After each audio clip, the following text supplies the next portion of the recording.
വിജയ് സേതുപതി പ്രധാന വേഷത്തിലെത്തുന്ന ഏറ്റവും പുതിയ ബോളിവുഡ് ചിത്രമാണ് മേരി ക്രിസ്മസ്.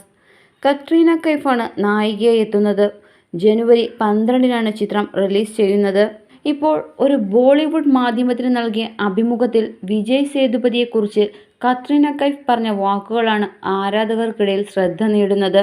ഇന്ത്യൻ സിനിമയിലെ ഏറ്റവും മികച്ച നടന്മാരിൽ ഒരാളാണ് വിജയ് സേതുപതി എന്ന് കത്രീന കൈഫ് പറയുന്നു. ഇന്ന് സിനിമാ മേഖലയിലുള്ളതിൽ വെച്ച് ഏറ്റവും മികച്ച നടനാണ് വിജയ് സേതുപതി.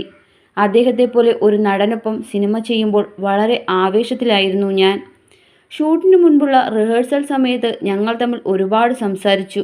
അദ്ദേഹം കഥാപാത്രത്തെക്കുറിച്ച് ചിന്തിക്കുന്ന രീതി തന്നെ വളരെ വ്യത്യസ്തമാണ്. അത് എന്നെ ആകർഷിക്കുകയും നോക്കി പഠിക്കുകയും ചെയ്തു. മേരി ക്രിസ്മസിൻ്റെ ഫൈനൽ ഔട്ട് കണ്ടപ്പോൾ ഞാൻ സംവിധായകനോട് പറഞ്ഞു, എൻ്റെയും വിജയുടെയും കഥാപാത്രങ്ങൾ തമ്മിൽ ഇത്രയും കെമിസ്ട്രി ഉണ്ടായിരുന്നു എന്ന് പ്രതീക്ഷിച്ചിരുന്നില്ല എന്ന് കത്രീന കൈഫ് പറഞ്ഞു.